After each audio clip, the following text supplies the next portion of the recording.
boost your confidence, stick around because we got a pretty decent quantity of stuff to go around.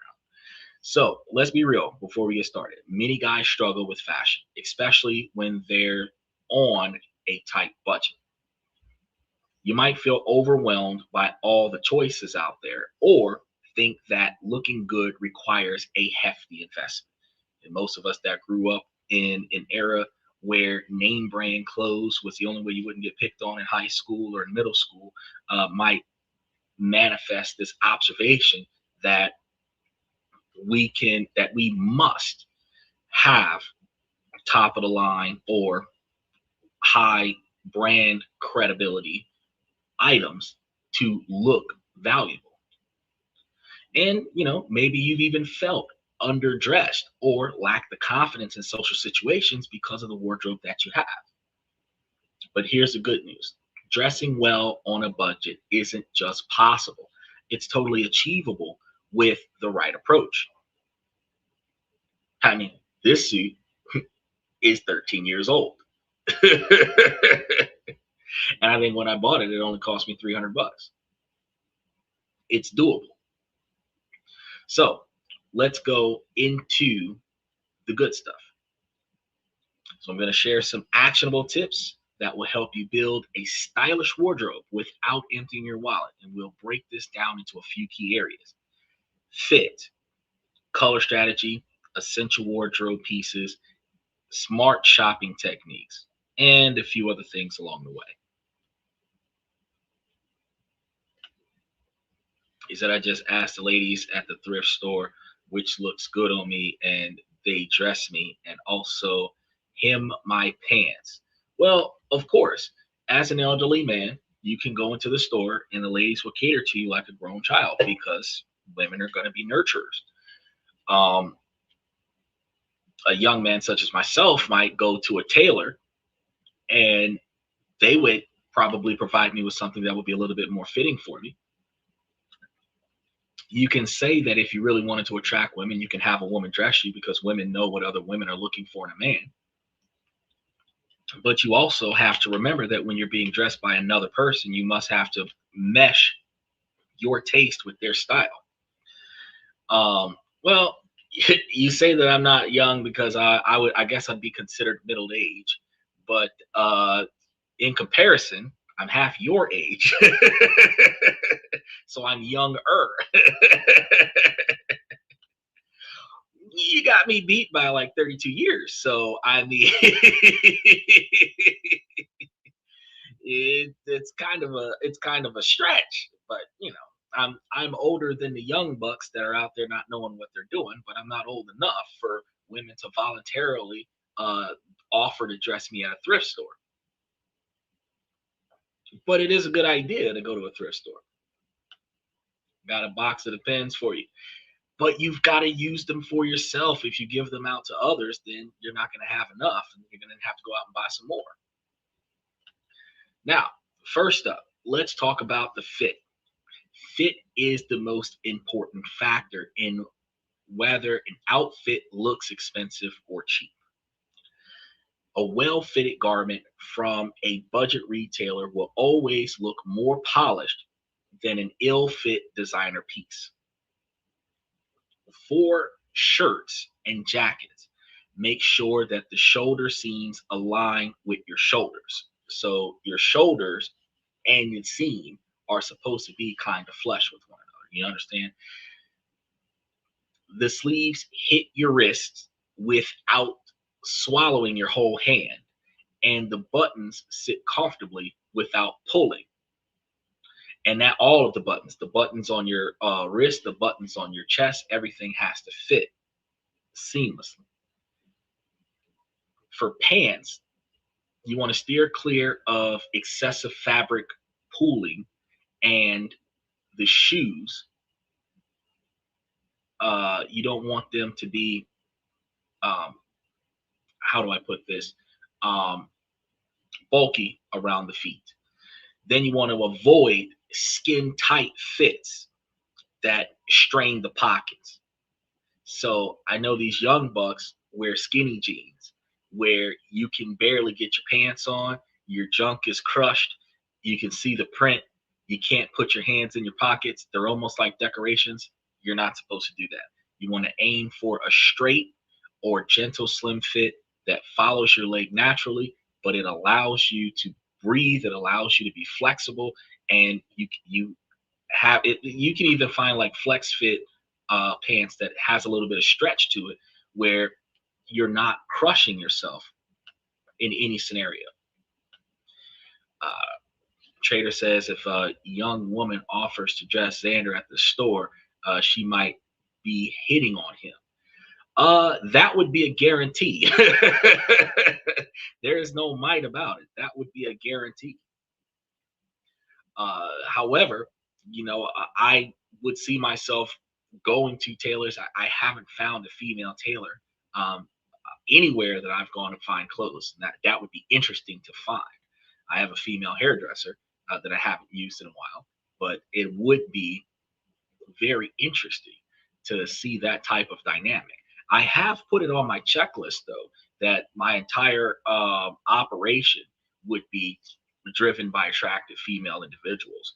Now, the servitude areas of it though, because I mean all decision making, I go and get that from the guys. So my trusted advisors would be dudes.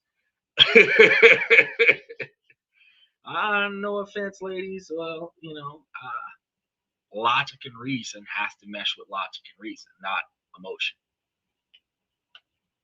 He said pleated or non-pleated pants. Well, that depends on your personal preference. But we're going to be getting into that, Michael. We're going to be getting into that. The best part for budget conscious shoppers, the budget conscious shoppers. Whew, trying to say that 10 times fast. Is going to be fit requirement times, not money. So by trying on 10 to 15 pieces at a thrift store or a budget retail store like Burlington Coat Factory, you can go to K&G's, but K&G's is more like mid-level cost. Then focus on how they look in the mirror rather than the price tag. You can fit quality fitting basics for minimal cost. It is a tongue twister. It's a very big tongue twister. So you want to see how each item fits while you're standing in the mirror. See how it looks. Pull your sleeves down. You want to make sure that everything works for you, because that's how you're able to know when you wear this out how it'll look. Now, a lot of us that are in between sizes might find something that kind of fits, but it doesn't kind of fit everywhere. You find that suits are sold by the universal standard size. You might have the lower body of one size suit and the upper body of another size suit, and that might require you to buy a larger suit and then hem it to reduce the size. Well, I mean, I'm not going to promote going to an estate sale for to buy great clothes. If you want to go to an estate sale to go see if you can find something, that would really depend on who died. Because when you think about an estate sale, it's almost like a garage sale. An estate sale isn't guaranteed, but the cheapest places to go next to the Salvation Army and the Goodwill would be a thrift store, because this is delicately used clothing. And the store is always there at the same location 100% of the time. The estate sale is only there immediately after the person dies. A garage sale, if you're going to go to a garage sale, that's going to happen whenever somebody's trying to make a little extra money and get rid of some stuff. They're not guaranteed. They pop up out of nowhere, and you cannot budget around that. So while I'm not saying that an estate sale is a bad place to go, in a state to put that in your game plan to try to find something to wear from an estate sale is not a good look, specifically because it's a hit or miss. And if you don't have the money for it when the estate sale pops up, it's not like you can gather the money for it and go to the estate sale down the line. The estate sale will be over, and the estate sale is a one-time thing. thrift stores are not cheap anymore. Try the Goodwill. Thrift stores are cheaper than the mall. So, like I said before, you have the Salvation Army and the Goodwill are places that you can go to get things a little bit cheaper than maybe the thrift store. But when you're going to the thrift store, that's the next level up before you go to bargain basement stores for clothes. But we're going to go through a lot of those as we try to get through um, this topic today, because there's a lot of different places to go and grab your stuff. But a storefront is easier for you to plan around, because you can browse the storefront, you can see what's there, you can determine the average prices of some of the items, you can develop a budget from that, and then you can come back when your budget is satisfactory, and then you can buy from what's there. An estate sale, you're not going to be able to do that. You've got to grab a chunk of cash. You have to show up with whatever you've got, buy as much as you can, and hope that you're not outbidded by somebody else who wants that, right? Um, Trader says, years ago, a friend found a Brooks Brothers suit at the Salvation Army for about $50. Yeah, that's pretty good. Well, no, I mean you can by all means participate, Michael. I have no problem with you diving in and providing your insight. It is very intuitive. You've got a lot of knowledge about where to go to get things on. um, you're like the only person that bets on estate sales, but that's what I was trying to say, because you would have to be betting on getting something good from the estate sale. When you think about a place like Burlington Coat Factory, that's a men's clothing store. Well, I mean, they do have some stuff there for women, but that's primarily, you go there, you can find you some suits as a man. And that place might be located in the mall. You might find a standalone place, but you can go in there. You can see what the prices are. You can see what the clearance section has. You can see what the average prices are for the items that are being sold in that store, and develop a budget plan. You can come back in 3 to 6 months and you can start buying some stuff. But with an estate sale, if you don't go to that estate sale the day that the sale happens, that's it. That's why I'm saying, I'm not gonna roll my dice on an estate sale, because you have to know that it exists. Then you have to be able to commute to it. Then you have to be able to pay for it, and that's a lot different than driving past the same clothing store every day for the last 9 years and deciding, shit, I'm gonna start shopping here. Big difference, right? Because you can go to a thrift store or a Goodwill or a Salvation Army or a K&G's or a Burlington Coat Factory, or even a Nordstrom's, and look at the prices, take notes, come back later, wait till the prices drop, which we're going to be talking about that later as well, right? But the first thing is that you have to pay attention to how you look. Next, let's talk about these colors. Specifically, Stephen, stick to neutral colors first. A palette of black, white, navy colors, charcoal, olive, and beige. Navy is going to be a darker color blue. Charcoal is going to be a darker color gray, not quite black, but close to it. Olive is going to be a darker colored green. Beige is going to be a lighter colored brown, but it's darker than tan. So notice that we're sticking to darker colors. This strategy serves multiple purposes. The reason being is that dark colors hide fabric's imperfections, poor stitching, and wrinkles that would otherwise expose cheap material. A monochromatic outfit creates visual cohesion that looks intentional and expensive. So neutral basic mixes and matches effortlessly, maximizing your outfit combinations from just a few pieces. Because just out of the 5 colors that I told you about, well, no, I gave you 6 colors that I told you about. If you match those 6 colors 6 different ways, you could have up to 36 different outfits that you could utilize. And out of 30 days in a month, 6 different outfits from 6 different colors would give you a different outfit to wear every day of the week. I've got about 40 suits, so you can understand the dynamic.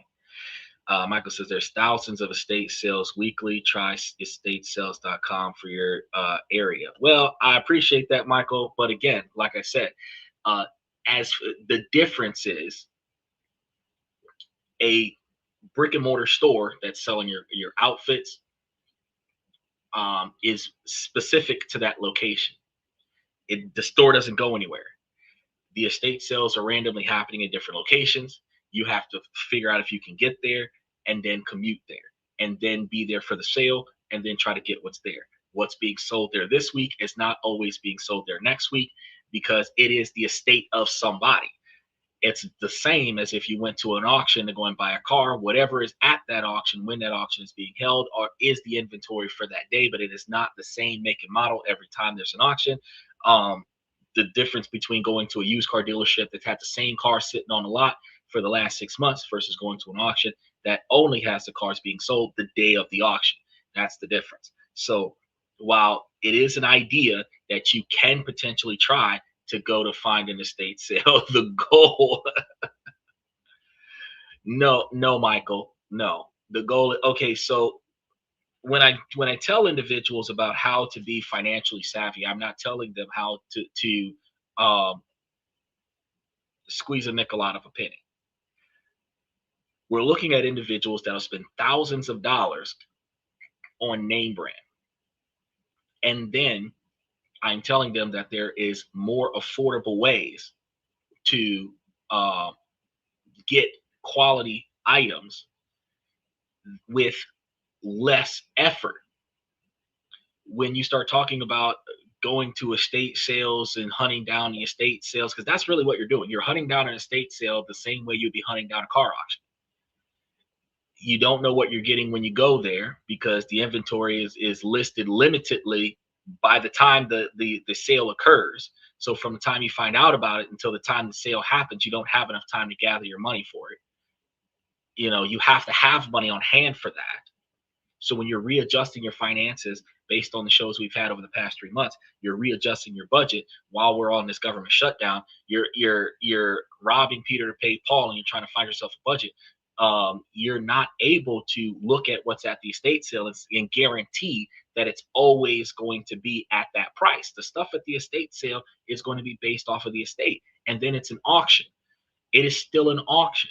So an outfit that might be $50 as the opening bid might be $2,000 by the time the bid closes. That's the difference between going to an auction and getting an item that is originally priced at $50 versus going to a thrift store and getting that same outfit for $50 guaranteed. And an estate sale is an auction. It's not just going to the first person that bids on it. It is only going to the highest bidder. So the gamble that you have of going to an estate sale is that the starting price is the lowest that you're going to get for it. Whereas if you went to a Goodwill or a thrift store or a Salvation Army, you might actually talk them down on the price, which is a different situation. Then, then on top of that, when you start talking about the difference between saving money versus going to the extreme. I mean, you can find clothes in a garbage can and wash them and wear them and not have to spend any money on it. And the odds of finding clothes thrown away at a clothing store in one of their dumpsters is highly probable. But I'm not going to promote that because that takes way more effort than simply going to a regular store and going to buy that. Is the Pendleton shirt have value? Well, it could, but that's not what we're talking about. We're talking. I think you're confused. I think you're confused, Michael.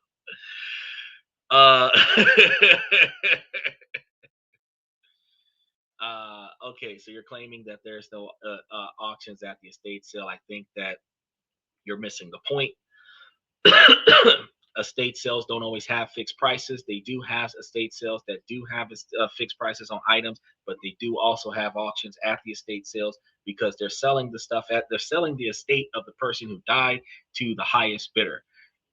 There is a little bit of a first come first serve, but if more than one person wants the item, they're still going to sell it to the highest bidder. They're not going to sell it to the first person that wants to buy it. It is what it is, bro.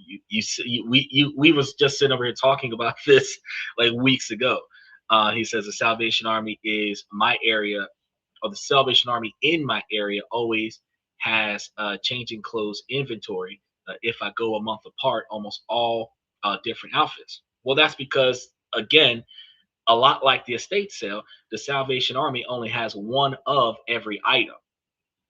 So you're still in a position where if you go there, you're going to get whatever you find while you're there, and if you don't, then you're going to have to come back and look for something completely different. But that's why I said if you're trying to make a plan to go out and buy something soon, you would better do bargain basement stores, or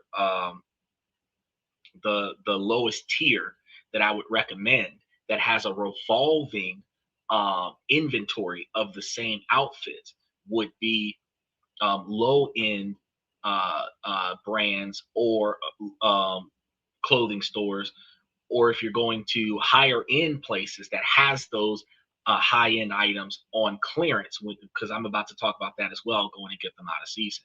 So the goal is, which is what I was trying to get Michael to understand, is to teach people how to go to other areas and make a plan to find the outfits that they're satisfied with at a cheaper rate. So, I mean, he's kind of got an idea.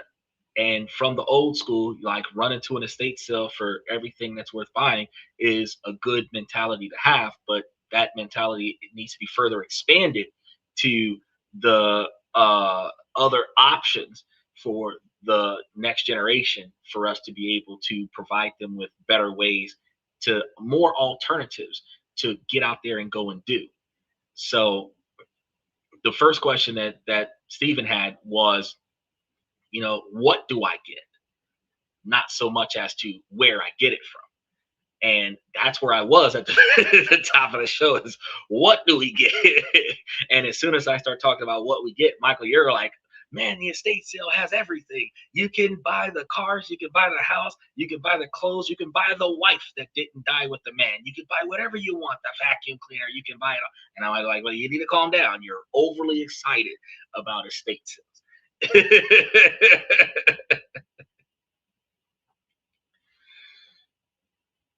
It doesn't change. Here we go. Okay, so he says, well, those the clothes from the thrift stores come from other homes.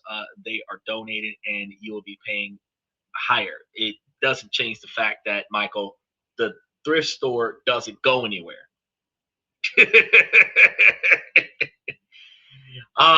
Man. I appreciate the constructive criticism, Michael. The thrift store doesn't go anywhere. Before, and this is going to be a thing though. A lot of times, just like thrift stores and estate sales and Goodwill and Salvation Army, the greed from the person that prices the item, they're a lot of times going to try to see how much this item would go for on the market, and they will put a pretty decent price on there. But you're also going to have the ability in some situations to talk down on the price. Special shout out to Steven from Twitter. Good to see you, bro. It's been a long time since you've been on the show. So Steven's here and Steve is here. We've got everybody all over the place. So there is the ability for you to talk down the price at a thrift store, and there is the ability to talk down the price at a Goodwill or Salvation Army, because the prices are not guaranteed. There is a possibility for you to negotiate the prices at the estate sales, but again, the estate sales don't always happen at the same exact location. It's just all over the place. So if you want to go on a treasure hunt and go to an estate sale, you can go to an estate sale. I'm not doubting that, but I'm also he said it's been a while. I deleted X and then joined back. Why? Why do you delete X? How you been? I've been doing all right. Uh Stephen from YouTube wanted me to give him information about what to buy to change his attire to be a little bit more professional, and then where to buy it from. So once I started talking about what to buy, Michael was talking about going to an estate sale, and that is an option. So I'm not devaluing Michael's opinion about going to an estate sale. You can go there. That is an option. But I was trying to be a little bit more consistent about the idea of not just getting stuff really cheap, or putting in a ton of effort to go get stuff that's really cheap. I'm also, see, there you go, Ross. that's a that's a one step above a thrift store. That's what I'm telling Michael. I'm like, I'm getting there. I'm getting there. Like I haven't gotten there yet. Like, give me like 25 minutes and I'll be like, as Michael said earlier in the show, estate sales, because we're talking about like you can get name brand stuff in some areas at a cheaper price. He said you're belittling me. No, I'm not. I'm saying you're jumping the gun on the topic. That's what I'm saying. I'm saying you're jumping the gun on the topic. What I'm trying to say is that first we gotta cover the what to get, and then from the cheapest place to go, which is dumpster diving in the backyard of somebody's house, to the most expensive places to go, which is like a mall catching stuff on sale. We're gonna try to cover as much of it as possible. But the first choice to go is an estate sale is not something I'm going to promote. I'm just saying that we got to get there, Michael. We got to get there. We got to get there because I mentioned Burlington Coat Factory and K&G's, and the reason why I mentioned Burlington Coat Factory and K&G's is because those are brick and mortar buildings. You know how to find those.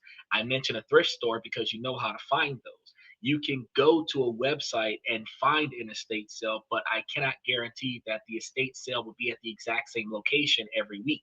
It will happen wherever somebody dies. It can happen, the stuff in the house when the person dies can be sold directly up out of the house, but that address is not going to be selling clothes next month. That's what I'm talking about. That's what I'm talking about. So we haven't gotten to that part yet. So when you go to places like Ross is a clothing store that sells name brand stuff at a reduced price, overstock. They sell that at a reduced price. Burlington Coat Factory, you can find those in the mall, but there's other places that you can go to that are more expensive places that will mark down the item. And I was getting to that later on about how you can buy certain things out of season simply because nobody's going to buy it at this time of year. You're going to buy the same $500 item for $100 because it's on clearance because you're buying it out of season, but I haven't gotten there yet. We're like 10 pages into a 50-page story. And Michael jumped onto page 20 and I'm like, come on, man, let me get there. Because I mean, for semi-expensive stuff, I go to Macy's. Macy's is another one, but Temu is also good. I bought some stuff off of Temu, but Temu, I have a complaint about Temu. About 50 to 60% of the items you can get from them related to clothes is reasonable. But the problem is, as far as buttons and zippers, is that the stitching on the buttons isn't finite. So you if you don't have a tailor, you might lose a button, and the zippers are not high quality. So if you're buying pants, the zipper might mess up, and then now you got a fly that doesn't zip up. But the material itself is good if you're going to buy things off of Temu. So you just have to take your Temu outfit and go to a tailor and have them sew a better zipper on there and put a new button on there, and then you've got good clothes. But that's what I was telling Michael, like we haven't gotten there yet. So the next one to be in your neighborhood, it might be. You never know. I thought it was only me. No. That's what I'm telling you. Like, I haven't gotten to that part yet. I was going to go, like, when I started talking about where to go to get them, I was like, yeah, I'd be like, and Michael knows some places, better places to go. And that's when he could have threw it in there, but he kind of just threw it at the top of the show. I'm like, shit, some people going to miss out on the best parts of the show because Michael gave away the steak when I was talking about the appetizer. Like, hold on, man. Slow down. Because right now we're on the segment of the show where we're talking about the colors of the clothes that you're supposed to buy. I haven't even identified the kind of clothes that you're supposed to buy. Michael's skipped half the book already. He did. So we're gonna have to restate all of these places in about 30 minutes. Because right now, at the top of the show, the first thing I got to talk about is what to get and why you're getting it. And then I'm going to talk about where to go to get it, right? That's when I'm going to remind everybody that Michael said estate sales, because you can go get them. And since he put the link up there, I'm going to make sure I put the link back up there when I get to that part. I got a script. I got a linear equation, and he just skipped half of it, and he's trying to find out what is X. We ain't even solved for pi yet. Hold on. No, I'm not gonna tell you to shut up. No, because it's it's a live interactive podcast, and I'm encouraging everybody to dive in. I don't have to agree with what you have to say, but at the same time, I do have to make sure that I follow my linear, because otherwise half of my script would go in the trash just now. Like, this show would be a 15-minute show because he skipped to the end.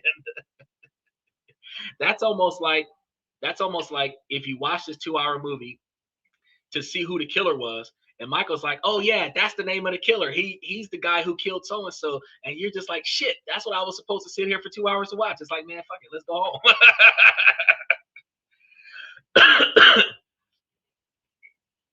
Oh no, it's even worse, Steven. It's like when the teacher gives you guys an assignment and other people start blurting out the answers. You were supposed to raise your hand in order to give, and somebody in the back row blurting out the answers. You're like, shit, this is supposed to be for extra credit. I can't get no extra credit if you blurting out all the answers.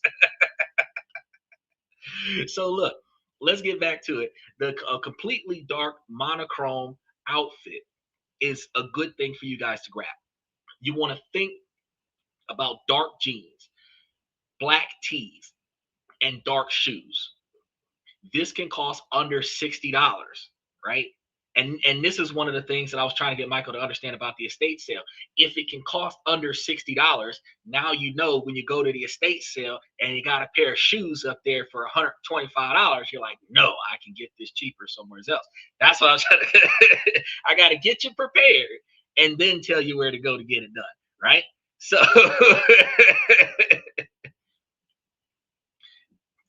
this is going to be good for you because it projects more polish than bright logos and loud patterns, getting dark colored stuff.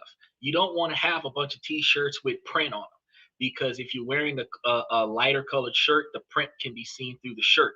If you're also going to have to pay attention to the difference between when you're having a white shirt on versus when you don't have a white shirt on. And technically, we said earlier that you should do charcoal gray instead of doing a white shirt, because when you're wearing the wrong kind of shirt, your undershirt can be seen through your overshirt or your button down shirt. And you don't want that. You want to make sure that you're wearing darker colored shirts so that the shirt underneath your shirt isn't seen. Also in scenarios where if you're going to have your overshirt or your button down shirt in an open position, you don't want to wear the type of shirt that has print that is advertising something that does not support why you're in this location. Because you might like Batman and Robin, but if you have an old Batman shirt where the print is faded and chipped and peeling, and you've got your shirt open, you don't resemble a successful individual that is able to close a business deal. There you go, Steel. See where Walmart's going to be another one. That's going to be in the list of stores that we're going to be talking about. I'm going to get there. I'm going to get there. So we start off by getting darker color clothes, right? So the sheer clear of loud graphics and print, which tends to highlight cheap fabric quality and construction flaws, is one of the things that we're trying to avoid here. If you're short, no horizontal stripes. Now that's an idea. So horizontal stripes, if you're short. Typically, I don't see many horizontal stripes. Like y'all seen the shirt I was wearing yesterday was all vertical stripes. But I haven't seen many horizontal stripes. And notice my tie is diagonal stripes. The only time I've ever seen horizontal stripes is either on women's clothing or I've seen it on the prison outfit, the black and white stripes. You have that Doppler effect. I don't think that stripes are the thing for a lot of men as a shirt. But I'm short. I'm 5'6", so this is actually a good idea. And I didn't consider that when I was doing this because I wanted to first tell Steve what to do to go and find the right outfits, and then tell him like where to go. And then we have like 3 or 4 more shows, like tips like this, like um, don't wear stripes if you're too short, or how to mix and match the outfits and stuff to that effect. Because first I got to tell you what to look for. So this is actually going to be a series show on Saturdays, how to dress up. He said we don't need a main course, we need the dessert. Hell nah, because if you don't know what you're looking for, you don't know why you're looking for it. You're just like, well, let's go to an estate sale and let's just buy some stuff. First, let's see what we're looking for. Visible logos and fake designer branding can actually undermine your appearance. So we're not trying to get visible logoed outfits. We're not trying to get you've seen like on those TikTok videos where they have the logo maker and they can just put Nike on everything, and then you think that, oh well, because it says Nike, people are going to respect that. But there are some clothes connoisseurs that can look at your outfit and tell that it's a fake, right? You're not trying to do that. If you're going to get an off-brand item or a no-name, no-brand item, you're going to get it for what it is, right? You're not getting it to pretend like it is, right? If you're going to get Tommy Hilfiger, get you some fucking Tommy Hilfiger, but don't get something and then paste Tommy Hilfiger on it. That's what we're trying to avoid here. So big logos that are plastered across your chest,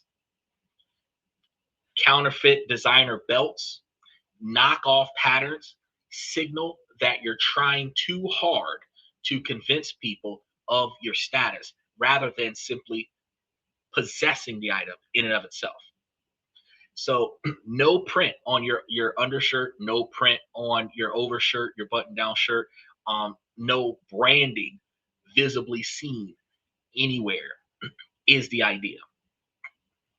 You want to opt for quiet, minimalist designs, plain tees, solid button downs, and sneakers with small or no branding.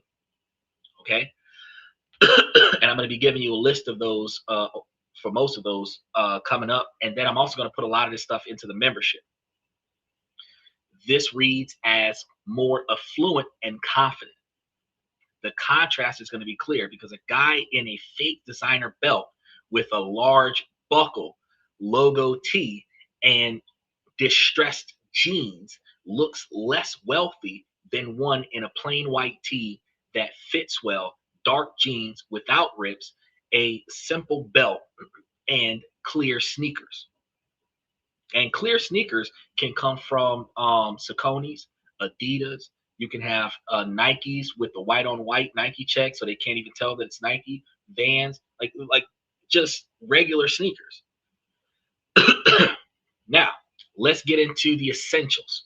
Every guy should have one reliable outfit for serious occasions: jobs, interviews, dates, court appearances, funerals, or family gatherings. You don't need expensive pieces. You just need to assemble them strategically. Dark jeans or chinos, $20 or $30. Look for options at stores like H&M or Uniqlo.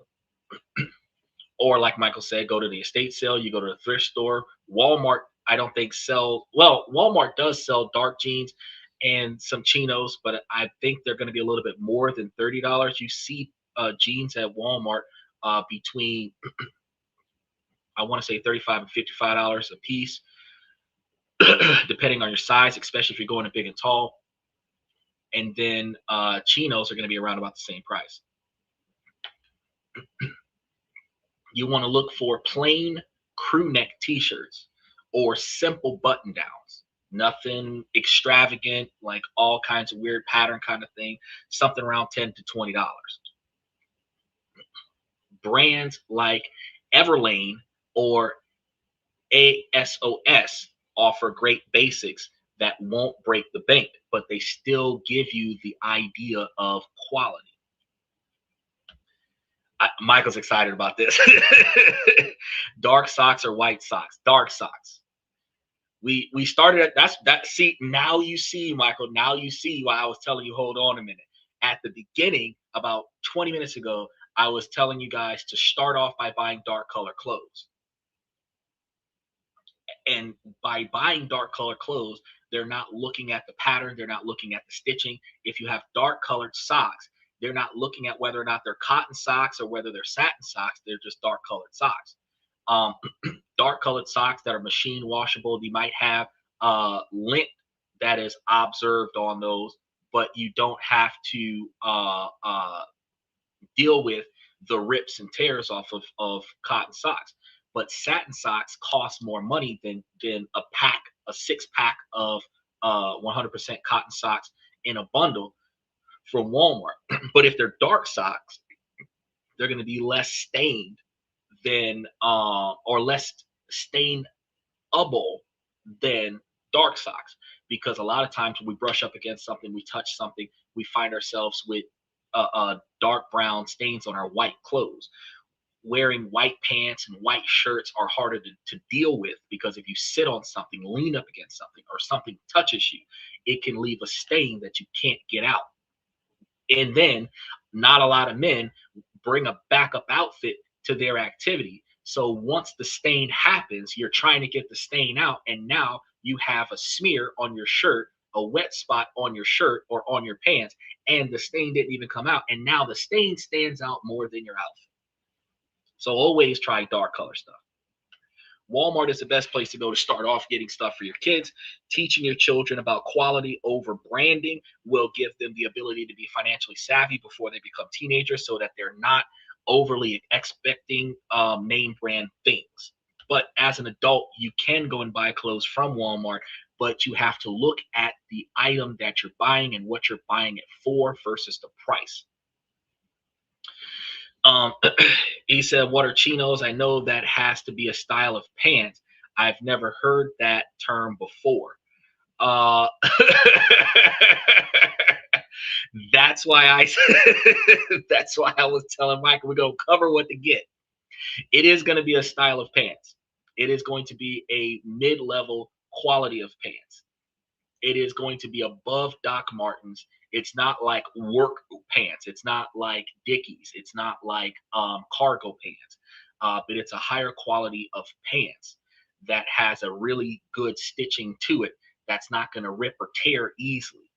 Okay, that's what we want to start there, because not only are you buying affordable, you're also buying durable. So you don't want really thin pants that can rip easy.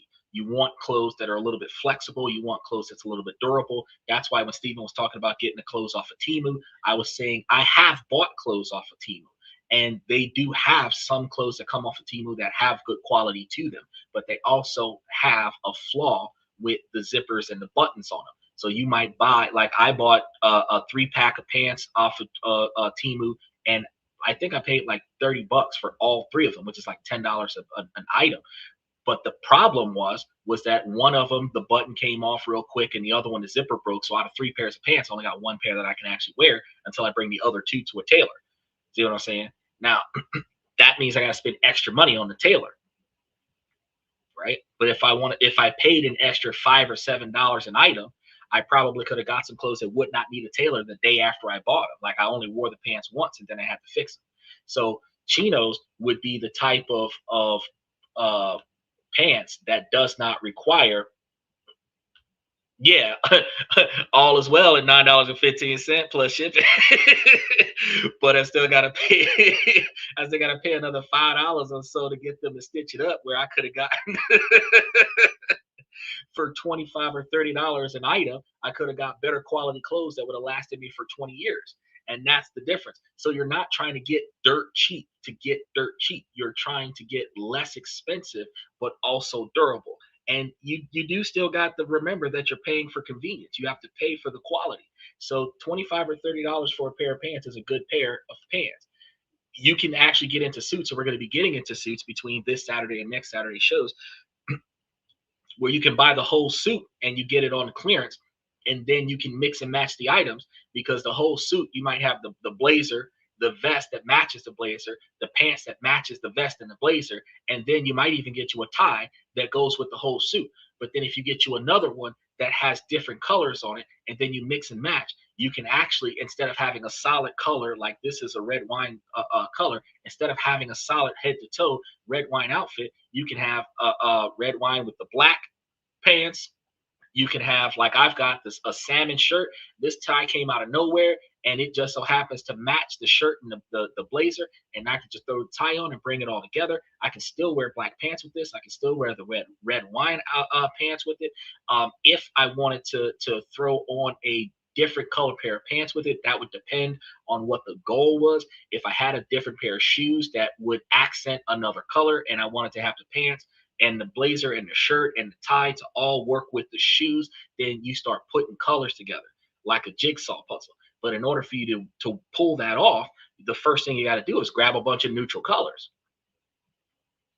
Now, a thrift blazer, which is like a blazer from the thrift store or the Goodwill or Ross or an estate sale, or, well, Walmart doesn't really sell that many suits that I'm aware of. But if you find a blazer at Walmart, you can grab one. An overshirt or a button-down shirt, and casual jackets. They're between $10 and $25 a piece. If you're looking at a local thrift shop, or you can go online platforms like Poshmark, um, for the unique finds. And unique is not like custom made. I wanted to say custom, but it's not like custom made, but it is rare. Yes, smoking jackets. Exactly. Yeah. So, and actually, if you look up exactly smoking jacket, you can find quality jackets that you don't need to be a smoker, but they are a thicker material and a certain durable design, because they're designed for people who smoke and to maintain the quality. And they have a unique style to them, right? So the name itself, smoking jacket, also a casual jacket, is the kind that you have. It may not have any buttons to it, but it may have this kind of a style to it as well. It have some pockets that you can kind of put your lighter in, and then the inner pocket, and sometimes they have two inner pockets where you can put your cell phone on one side and put your cigarettes on the other side, and maintain a hands-free scenario where you don't have all of the stuff in your pants pockets. Because if you've noticed, most men realize this, is that your wallet is heavy, your keys is heavy, you start putting too many things in your pants, and if you don't have the right belt, you're always pulling your pants up. And then the weird part is that the more you pull your pants up, the more your shirt comes up, and now you got to tuck your shirt and pull your pants up every few minutes, because everything starts sagging down on you. So instead of putting so much weight on your pants pockets, you start utilizing your blazer pockets in order to hold some of the things that you have. And you should really have essentials, a knife, a gun, and then your wallet, your cell phone, a pack of cigarettes. The essentials, 007 style. Now, you want some clean sneakers or simple shoes. And when I say clean, I'm not just talking about washed. I'm talking about, like, not Jordans, not Converse. And why not those? Not just because they're overly expensive, because the shoe itself is the little shadow of the dude with the jump ball. That's not what we're talking about. We're talking about getting seemingly brandless items. Like if you think about Oxfords or Doc Martens, like those are Oxfords or Doc Martens, not because it says Doc Marten across the side of the shoe or Oxford across the toe, but because of the style of the shoe. So you want to get shoes that are not a logo sewn onto the shoe that forces you to be like, oh, it is what it is. So subtle brands like Vans or Adidas often have sales on classic style shoes, and you're looking for classic shoes, classic sneakers, classic dress shoes that will give you that professional good old boys look. That'll go well with a smoking jacket. And those are like $35, $40. So right now, you're thinking about a pair of Jordans might be about $350, $400. You could have got you a pair of shoes for $30. You could have got you a jacket for on a high end $25. That's $50. You could have gotten you a shirt for $20. You're at $60, 60 or $70. Got you some jeans for another $30. You're at $100 for the entire outfit. And then Michael said socks. You get you some socks up there for $5. You're at like $105, $110 with taxes, and you are at 1/3 the price of one pair of Jordans. I'm trying to tell you, like, this is crazy. You would have totaled so far, on average, about $85 for the whole outfit, which could spread across 7 months. And at about $20 to $30 monthly buying these types of outfits, this single outfit worn with confidence can work for multiple formal and semi-formal contexts. And here's going to be a smarter approach to building those foundational pieces. For example, 1 month, base pants, dark jeans or chinos, $25 to $30 a piece. Get what you can afford. Month 2, get your footwear. And why would you do footwear month 2 instead of month 1? Because as you start incorporating your clothes, and I probably should have started at the top of the hour with this, but as you start incorporating new clothes into your wardrobe, you're going to find 2 outfits that you're going to remove from your primary wardrobe. Your older clothes that are damaged, mildly damaged, turns into what is considered our play clothes, the clothes that you get dirty, the clothes that you get paint on, the clothes that you go and help your friends move with, the clothes that you are babysitting other people's kids with, the clothes that you wear when you're going places with dogs and stuff to that effect. Then you have your clothes that are all torn up, ripped, stained up, jacked up. That's the clothes you throw out. You have decent clothes. Special shout out to Nicole's from Detroit, Michigan. I wish you were here yesterday, Nicole. We were like 4 hours into the show, and we had a 30-year-old wife, or 30-year-long wife that you could have talked some sense into. But I'm glad you're here today.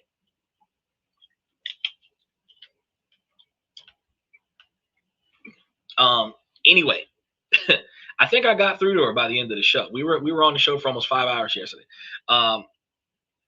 But anyway, you want to phase out the clothes that are damaged, that are heavily damaged, and throw those away.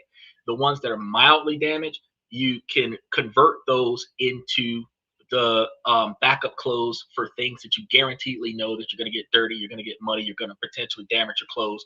If you're going to help somebody paint, move, hammer nails, fix something, that's what you want to do with those clothes. Special shout out to Wolfman. What's up, man? Good to see you, buddy.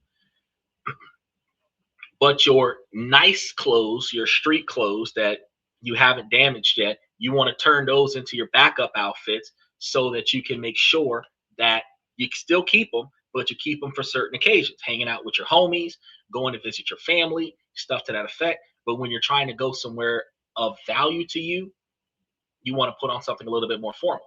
Me, myself, my entire closet is suits. So I can't roll out of bed without putting on something nice, which forces me to carry myself even to the grocery store, even to the post office box, even to go change my oil in a 3-piece suit. The closest thing to casual that I would have would be a pair of jeans and a blazer with a button-down shirt and a tie, which has me in a dress casual environment, like Casual Fridays kind of thing. Nicole can dress me. She would definitely enjoy that, because that would require me to be undressed first. There's a lot to dress.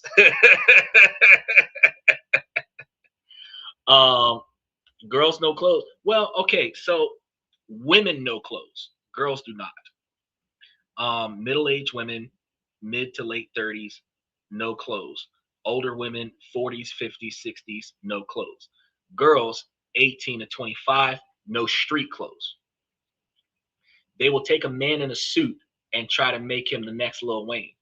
They'll take a man in a suit and they'll try to make him the next 50 Cent, the next Tupac, the next Justin Bieber, the next Kevin Federline.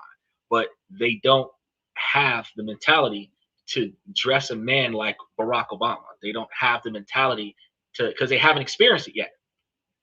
But a middle-aged woman knows what a well-dressed man should look like, what formal attire looks like, because the first 10 to 15 years of her adulthood, she would have been involved in upscale environments that required upscale attire. She would know how to identify how to emulate upscale attire on a budget. So a woman over the age of 30 would probably help a man dress more sophisticated, because a woman over the age of 30 is already more sophisticated in mentality. A woman under the age of 30 is still fucking with Hello Kitty. So see, Stacey Adams. Stacey Adams is, you can't tell that it's Stacey Adams. That's the craziest part. You can't tell that it's Stacey Adams when you're rocking Stacey Adams. But she knows discreet quality. And I actually love Stacey Adams, by the way. I don't even know which one. What am I rocking right now? Palinian. Pallini. This isn't Stacey Adams, but it's getting there. This is I got this from a Mr. Man's clothing store in the University Mall in Tampa, Florida. It is an upscale Italian style outfit, which kind of makes me look like a mobster, but it's really good for, it would work well for proms and weddings and shit like that. But I built the type of attire that brings back that, like he said, 1875 to 1920s, 1940s look, and that's the kind of style that I like to maintain, which outlasts the test of time. So I don't have to stand in a scenario where my clothes are outdated, because there's no general history that says that I can't wear this outfit. You know what I mean? Outside of, oh, it's too hot outside for that suit. Satin, it breathes. I'm good with it. She does no clothes. I wear a suit to the beach. It is what it is. I have swim trunks that I can wear, but I also wear a suit to the beach. You know, you will know me like Where's Waldo, because I'll be the only black guy in the area in a three-piece suit. Name the occasion, I'm there. Wolf says, I think you're talking about city people attire. I drill well water for a living and own 226 acres in the country. Boots are a must always, no matter what the occasion.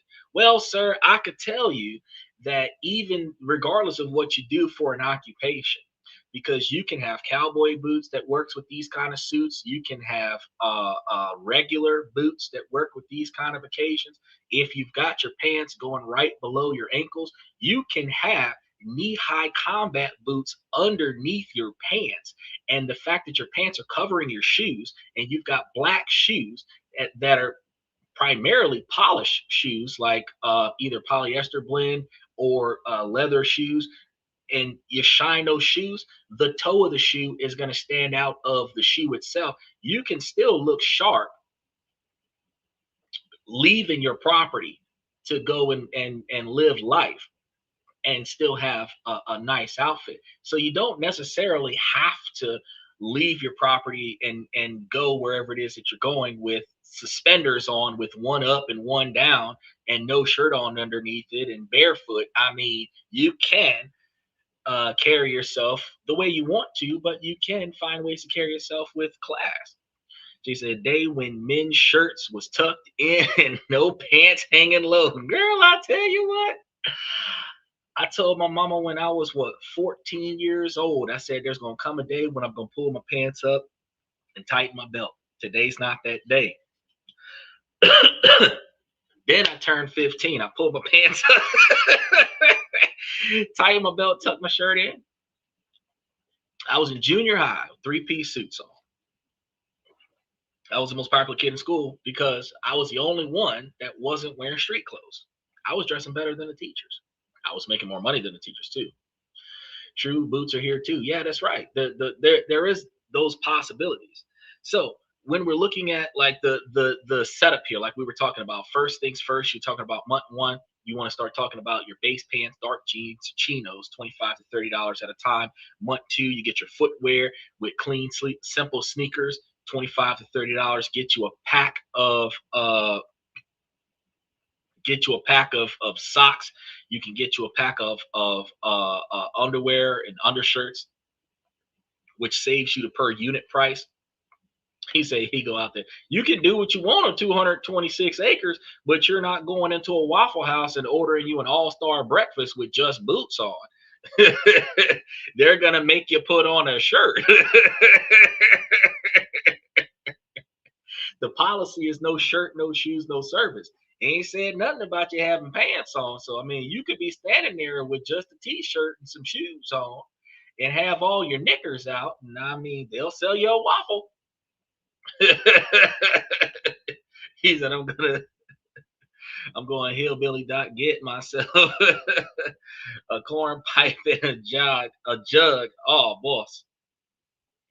Nothing wrong with getting all these clothes items from secondhand stores and or thrift Goodwill stores. Yeah, that's what we were talking about earlier with the thrift stores, Goodwill, Ross, Burlington Coat Factory, K&G's. Michael said the estate sales. There's a lot of places to get the knockoff or secondhand items where you can get these at more of an affordable price than buying things brand new. But we're going to be running through this and getting ourselves all the way up to Nordstrom on clearance price and really paint this picture for you guys, because men can change the way they look.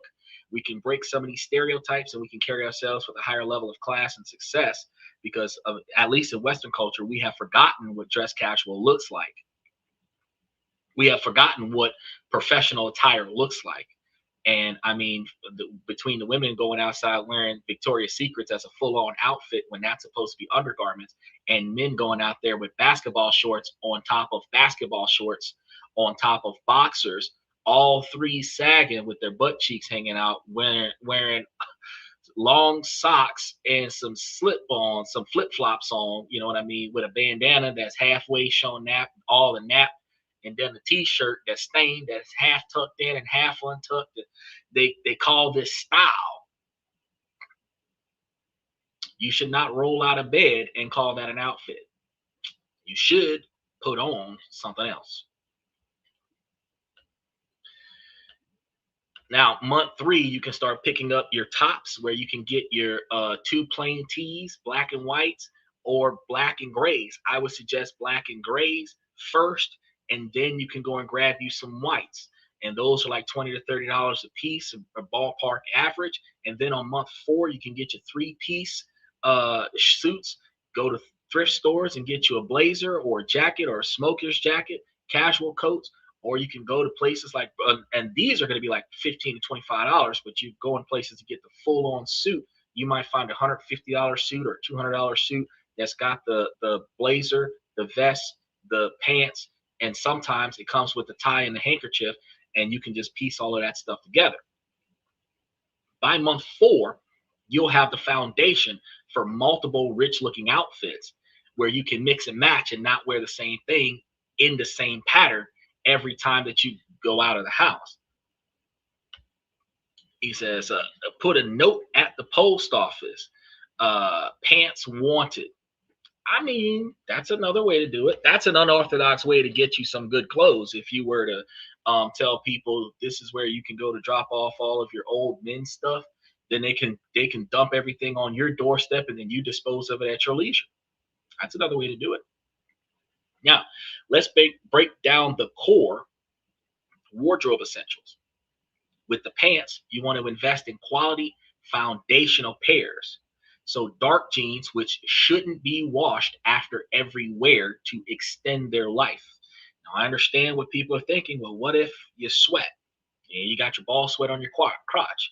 You can hand wash your pants, which is a gentle wash, get the smell out of them, and then hang them up to dry. And then you have versatile chinos, which is a lighter shade in colors like tan or gray. These two types alone can give you a ton of outfit varieties. So dark colored jeans, black jeans, dark blue jeans. I would go with black jeans. And then chinos in shades like tan or gray, which is going to almost be like dress pants. And they're going to have that kind of vertical design to the stitching. You want to get that stuff. Then you want to grab your tops, building around the essentials. Grab you some t-shirts like white tees, black tees, navy, palm green, olive color, gray, stuff to that effect. Then you want to expand to the polo and sweaters that layer those shirts. Polo shirts is going to be the shirt that just has the 2 to 3 buttons at the top, but it's still a shirt that gets pulled overhead. And then you can grab you some sweaters for the cold season. I would avoid wool, especially if you're allergic to it. But if you get wool, you want to get a wool sweater with a wider collar so that it's not rubbing up against your neck. If you're going to wear wool, wear your button-down shirt where the button-down shirt has the collar that covers the wool, and the wool can wrap around your tie where your tie can be accenting the sweater that you're wearing, like a cardigan for guys, but it's a real tie. You can knock that stuff out, and then we're going to layer that. He said, jump into the Goodwill box. I am not jumping into that Goodwill box because for some reason they locked that bad boy. You're gonna have to you're gonna have to break into that. And you know they can get you for looting the Goodwill box. Man, you might as well just go over there and ask them if you can have it before they put it in the inventory. Let me get this out you. You know what I mean? You can give them a sob story. Man, my house just burned down. I don't have no clothes. Can you show me some Goodwill and just let me get like 5 outfits, like 5 pairs of pants and 5 shirts so that I can go back to work this week because all my clothes is burned up. Yeah, you can pull a scam. You can pull a scam and get some stuff on the low. But then let's go ahead and start talking about layering. When you're layering these pieces like a cardigan, that's what I was trying to tell you guys just a minute ago. You can multiply your outfit combinations without needing a ton of individual items. So start with the shoes. Prioritize clean, simple designs. Clean meaning not a lot of pattern on there. White sneakers, brown loafers, or black derbies. Shoe quality is going to matter a lot. Not shoe brand, shoe quality. Worn out shoes can ruin even the best coordinated outfits. Worn out shoes are going to be shoes with messed up heels on the back of them, torn soles. It's scuffed up on the toe, stuff to that effect. You see the scuff marks or scratches or fading of the top of the shoe, stuff to that effect. It takes away from the entire outfit. It makes a rich man's outfit look like a poor man's outfit. So that's getting these better looking shoes is gonna make the entire outfit worthwhile, and it's gonna make the investment area a lot more meaningful for you. The outerwear, the stuff that you wear on top of everything, one blazer or a jacket or a vest in some situations, can dramatically upgrade the basic t-shirt and jeans outfit. With that $15 thrift store jacket that fits your shoulders, can transform your entire casual wardrobe. Like Elon Musk when he had that black jeans with the black tee and then the black blazer on top of it, and he had some black plain shoes, and that's a billionaire. He could have easily got those jeans from Walmart and easily got the shirt from Walmart too, and easily got those shoes from Walmart 3 and easily went and got that blazer from a Burlington coat factory. And Billionaire did not have to spend $50,000 for an outfit. Now, accessories, colorful socks are an affordable way to add personality without buying new pants or tops. A basic, versatile watch, if you're going to wear a timepiece, because most of us use our cell phones to tell time, and a simple bracelet can complete your look without breaking the bank. And a simple bracelet would be like the watch on your left wrist, and then a bracelet that matches the same color watch on the other wrist. Probably the length of it would be like between the bottom of your shirt and the area of your thumb. You want something that's not too big around your wrist, but you don't want it to be so thin that it looks like something a female would wear. You want to have, for masculine men, you're looking at a thicker bracelet around your wrist, kind of thing. Reversible vest, reversible blazer, and a reversible vest, and a reversible overcoat. All of those things work really well, because like this coat actually has the same on the inside as it does on the outside.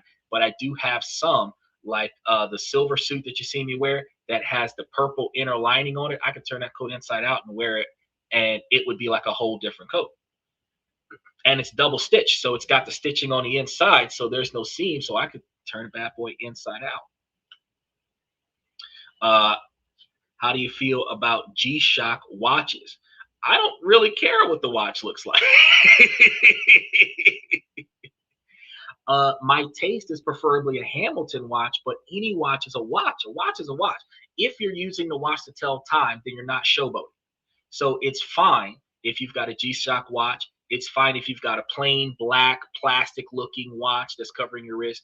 It's fine if you've got because a plain black watch that's covering your wrist could be equivalent to a Qualcomm Talk smartwatch, the Apple Watch, the Samsung Watch, and those are just leather, not leather, rubber with tech. You can get a tech, high tech watch, or you can get a watch that's made of metal. And the ones that are made of metal can have the metal links around the wrist, the chain links around the wrist. And then really it just depends on what the pattern is on the face of the watch, that really all that matters outside of that.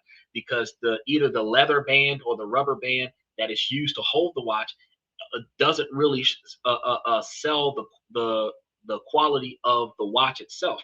A high-tech watch that's plain looking actually in today's day and age stands out more than a name brand watch like a Rolex. You can get you a smartwatch and outshine a $50,000-$75,000 Rolex, where a smartwatch might be $200-$300. But you can also get you a quartz watch that doesn't do anything but tell basic time in like 5 different countries. And because you have 7 different faces inside of your watch, that in and of itself, and that watch might cost you $50 or $100. You don't need a lot of watches or a lot of different styles of watch. A G-Shock is perfectly fine. Like Michael says, G-Shock is good. G-Shock is perfectly fine. It doesn't matter what kind of watch you're wearing if it is just to accent your clothes. But you do want functionality. So if you're not the kind of person that can tell a face clock, get you a digital watch. If you're not going to use the watch to tell time, you can get you a face clock. But as far as sophistication goes, a FaceTime watch with the little hands on it actually is more sophisticated than a digital watch. But a high-tech watch is going to be more valuable than a face watch. And definitely no bling, no diamond studs, no sparkly, none of that stuff. The plainer it is, the better it is. Okay. Because actually, the more that goes into the watch, the more that can come off of the watch with usage. And there's nothing more tacky than having a watch with diamond studs in it, missing a few studs. You know what I mean? Like Michael said, simple style as long as it feels comfortable on the wrist, because you're talking about it spell check and said waist, but as long as it feels comfortable on your wrist. You don't want it so tight that it's cutting off the circulation from your hand, but you also don't want it so loose that when you put your hand down that the face falls down to the bottom of your hand. You don't want that. Go with an automatic 200 millimeter dive watch. Oh, those work. The 200 millimeter dive watch sometimes comes in metal. They come with silver, or it's not gold. It's rhenium or rhonium, and it is a gold looking metal that doesn't fade or tarnish, but it's not gold, and it is more affordable than buying a gold watch. And the 200 millimeter watch, or the 200 meter dive watch, that bad boy with one battery could last you like 15-20 years before you got to change the battery on it. So that's actually a good idea too.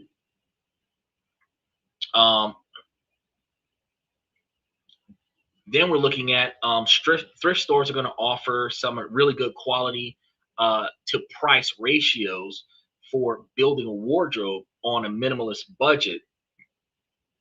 But I'm still going to encourage you to try to find like brick and mortar stores that have a revolving inventory. Because if you have a certain style that you like to wear, like Nicole likes Samuel Adams, you can find Sam Adams in certain places that sells that brand, and you can build your own clothing line of Samuel Adams attire in that store, catching it when it goes on clearance, instead of having a bunch of different items from a bunch of different places. So I always encourage to try to find a place that you frequent, because especially if you frequent a place where the owner of the store is selling the merchandise, not so much like a big chain place, you can more often than not get a lot of your clothes on a discount, specifically because you shop there frequently. Possibly 30 millimeter to 40 millimeter. Yeah, you can do those too. Those will last you quite a bit. If it lasts like 5 or 7 years, like you're not going to remember how long ago you bought this watch when the battery goes out. But you want to get something that's durable. You want to get something that's not going to wear out in less than a year, where you got to buy a new watch every year kind of thing. Oh, child, you should have watched yesterday's show. We had 4 hours of knowledge. 5 hours of knowledge, I think, like 4 hours and 50 something minutes worth of knowledge yesterday. We had a lot of stuff that we talked about yesterday. You're gonna have to watch yesterday on a different day. So let's start with high quality pieces: blazers, coats. I got trench coats. I've got floor length coats, and then you got the blazers, dress pants, button down shirts. Often show up for $10 to $25 if you're going to the thrift stores. You can probably find them between $10 and $75 at an estate sale.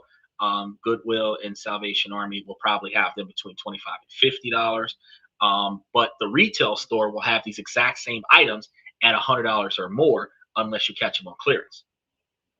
So here's how you're going to approach the thrift store. You want to go in with a specific mission and try on 10 pieces at least. Ignore the brand names. Focus on how it fits. Focus on the shoulder seams, the chest fit, because you don't want it too tight across your chest. And for those fellas that have a gut, you don't want it to be too tight around your gut. Okay. The overall shape is what's important. Does it fit? Right? Find 10 of them that you like. Prioritize pieces that fit your body well, so that you can minimize the cost of tailoring. You got 395 watches. Well, that's because you've been around for 70 years, bro. You probably bought like 5 watches a year every year.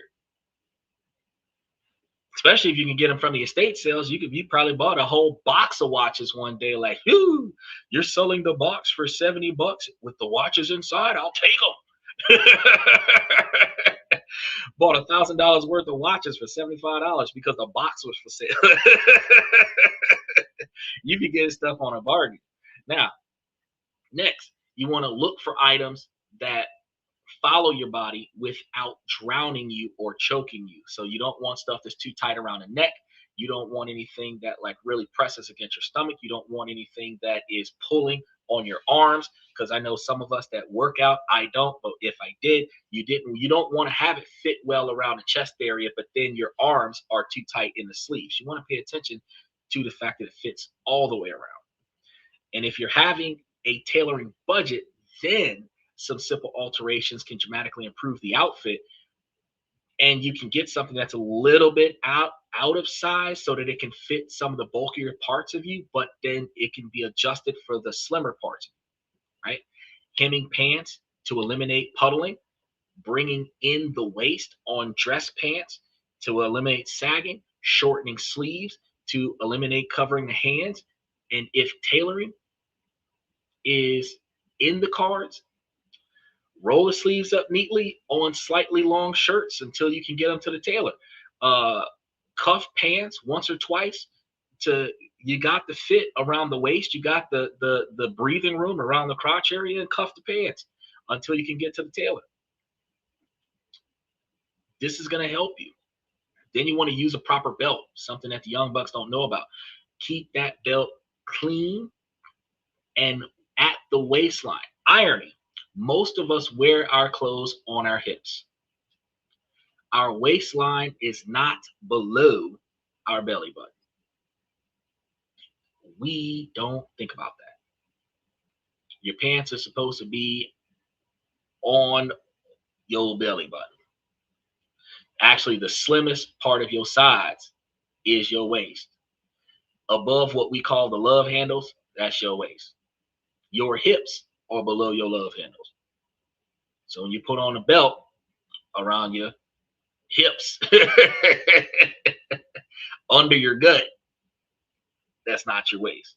But I mean, however you can get it in there to fit, whatever you got to do, get it done. Is it hold your arms out straight? Where's the sleeve sit? Well, if I hold my arm out straight, the sleeve for this one is exactly what we're talking about, not covering the wrist. And then the blazer actually doesn't cover the sleeve.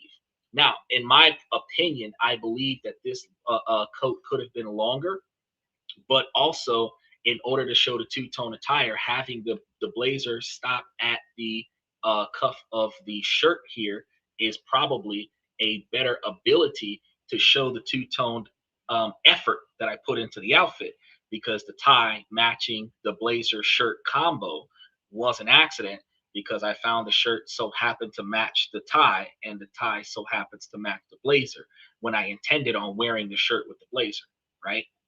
And then the handkerchief, completely different tie that this handkerchief goes to, but this handkerchief matches this tie and it matches this blazer. And this is how you can mix and match when you're using an assortment of outfits. Now, maintenance cost is almost going to be nothing for these types of outfits, but you want to make a huge visual impact on your presence if you're not paying attention to the right maintenance. Things like wrinkles, lint, faded fabric. And faded fabric is not just like the whole outfit is a light color like this. It could have been red when it first came out, but now it's a lighter pink kind of thing. Faded fabric could be like there's a dark blue shirt with a light blue a stain across the shirt where a lot of the coloring came out. That is not good looks. And then stretched out clothes where you can see the stress in the material in certain areas, typically coming from you wearing something that doesn't fit you. We don't want to do that. All of these items scream broke faster than a price tag. So simply not having wrinkle-free clothes could take a really good suit and emphasize a really poor person.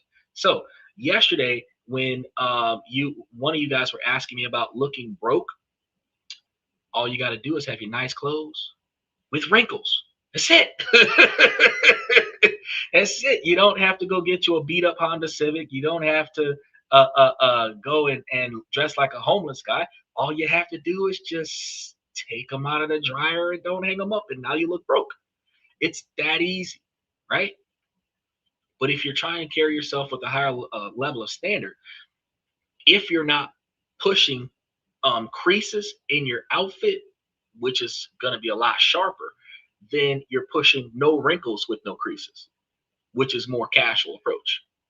Practical maintenance on a minimum budget will include attacking these wrinkles. Iron clothes whenever you can, or hang the garments in the bathroom during a hot shower to use the steam from the shower for the fabric's relaxation to get the wrinkles out. If you've got a really nice washer and dryer like I do, you can dampen the clothes, put them into the dryer, and then set the dryer to get the wrinkles out. That works as well. So that if you forgot to fold the clothes and put them away when you did do the laundry, before you put the item on, you can spritz it a little bit, dampen it up, put it into the dryer, set the dryer on 5 minutes, start doing some other stuff. And by the time you come back, the shirt is wrinkle free. You can use starch, but you got to make sure that you don't burn your clothes to put creases in them.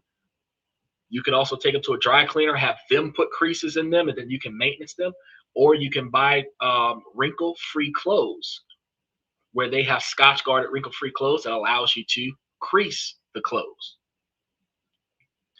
And she says, and also invest in one nice cologne or perfume. I haven't gotten there yet, but honest to God, if you really want to smell good for women, all you got to do as a man is go and buy the perfume that women like to wear for themselves.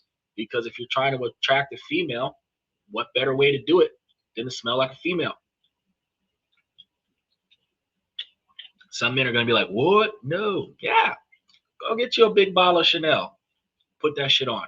Walk by a bunch of chicks. They're going to love you to death. Men try to go and buy masculine colognes, which you can try to accomplish. And if you mix and match the scents correctly, you'll have all the women fawning on you. But if you really want to get them without having to try, whatever all the women are buying and wearing because they like the way it smells, if you buy it and wear it, they'll like the way you smell too. Now, lint and hair, you want to use a lint roller or tape whenever possible. You just take the tape and turn it inside out and stick it to itself, and then just dab it everywhere you see lint and hair on it, especially on important dark clothes where you have pet hair that can ruin your look. You want to make sure that you eliminate or remove as much pet hair as possible. If you travel with a pet like I do, sometimes you can't avoid it, but you want to be able to make sure that you get as much of it off of you as possible and try your best to keep as much of it off of you as possible. If you have a pet, you want to keep your pet as brushed as often as possible and as shaved as much as possible, because even if they're a medium haired dog, you want to make sure that they don't have a lot of extra hair all over the place in the house. I got one. He jumps up on the shelf from time to time. He's laying down sleeping right now, but he jumps up on the shelf from time to time, sits on my shoulder like a parakeet. But yeah, he's got nice chocolate brown hair, and it doesn't show well through dark color clothes, but on light color clothes, I'd have to dust the dog hair off. So you got to make sure that you get the dog hair off.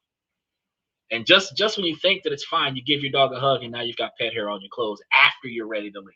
Now you got to spend extra time getting the pet hair off of your clothes. This is going to be another dynamic for those individuals that have an extra outfit and you have the suit bag that covers your clothes. You can get dressed after you've engaged with your pet so that you don't have pet all over the stuff that you're about to wear into the building, right?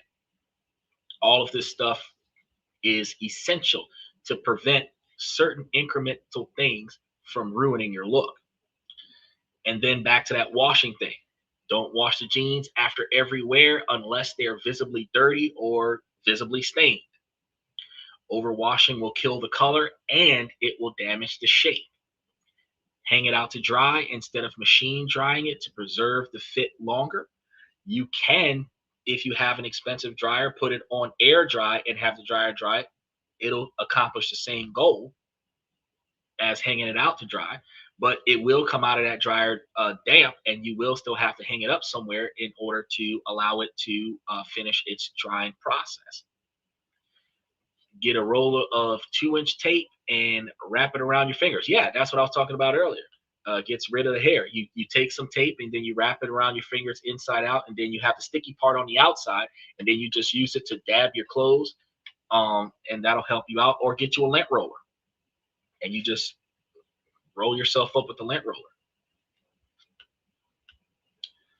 Small repairs are important. Um, Sew on missing buttons whenever possible. Cut loose threads whenever you can. You want to make sure with those loose threads, though, that you want to tie it off at a knot on the inside of the garment, and then cut everything outside of the knot. Because if the seam has come loose and you start pulling on it, you'll pull the whole seam out, and then the threading will be gone. If you cut it, it might continue to tether until all the inner threading is gone. So you want to tie that off at a knot as close to the garment as possible, then cut the extra loose threads. Clean sneakers, you want to wash those up regularly with simple soap and water. Excuse me, simple soap and water. And then also, if you want to polish them after that, if you're dealing with vinyl or leather or polyester blend shoes, you can use some shoe polish stuff to provide a little bit of a shine on there. I know Armor All works really good to bring an extra shine to the leather and the vinyl material clothes. It doesn't help with the suede. I don't really I like the way suede looks, but I don't like the effort I got to put into suede to keep it looking nice. And then suede shoes with anything other than dark blue or black doesn't really look as good as it would if it would have been like a tan or a brown, um, like leather color or something to that effect, I think. Then you've got the understanding that this can work out in multiple ways. Take, for example, two guys in identical $10 tees can present completely different images. For example, one wrinkled with lint and stretched collars looks like he's fallen apart. The other, ironed, lint free, and crisp, looks like he has all of his stuff together. Same priced outfit, but just different disciplines. So it will take a little bit more effort in your day-to-day operation. So you want to keep your clothes in a quality perspective. I hang everything up. So wash it, dry it, hang it up. So I don't even put extra effort into folding everything. Wash it, dry it, hang it up. But if I was here with a partner, I'd probably wash it, dry it. She would iron it and then hang it up. And then everything would have creases on it so that when I go to get it, it would still have a crease in it. Check your suits. Usually will have extra buttons sewn in some areas. So you have the regular buttons that are on the outside, but then you'll see on the sleeve is usually where the extra buttons are going to be, because this isn't an opening on the jacket a lot of the time. Sometimes these are just extra buttons for the suit. And then you also sometimes have on the inner lining of the suit, you have extra buttons inside the suit. Like I've got another extra button right here, but there's some the vest could contain the extra buttons that you might need for the rest of the blazer. So you want to make sure that you're examining your attire to look for the spare parts that can help you with your maintenance. One of the things that used to happen back in the day when we had quality wives is that they would sew the clothes for us while we were at work so that we would have the stitching. But now quality wives have been replaced with tailors, where you're going to pay somebody else's wife to tailor your clothes for you, because not too many women know how to sew. So you have to make sure that you remember to treat every dollar with this attire like a soldier, and you want to take pride and quality effort with the clothes that you're going to get. So if you have a clothing budget that's somewhere around $30, you're not going to be able to afford to impulse buy. You want to be able to prioritize your shopping, and you want to do it in an orderly fashion. Grab the pants, something that's worn almost every day. Grab your shoes. Get rid of the destroyed shoes because shoes will ruin your outfit if you have shoes that are all jacked up. Grab you some tees, your shirts, your hoodies, and then top it off with overshirts, button-down shirts, blazers, jackets, stuff to that effect. The non-negotiable rule you have to take away with this particular process is that if it doesn't fit properly, doesn't matter how good it is, how expensive it is, what kind of name brand it is, and if it doesn't match your neutral color palette, don't buy it, even at $5. Cheap and wrong is still a waste of money. Additionally, shopping strategically is going to be important. So you want to shop off season. Outside of going to those estate sales that Michael was talking about, you want to shop off season. Buy sweaters in the spring when nobody wants them. Buy jackets in the fall when the demand has dropped. And clearance discounts are going to hit at 60% or higher for these items. Then you can shop clearance in stores like Nordstrom, Rack, or higher end locations where the name brand pieces are now at a significant discount, something that might have been priced at $600 or $700 throughout the year. And this, Michael, is why I was telling people that you can get it from an estate sale, but you can also stall and get it from a high-end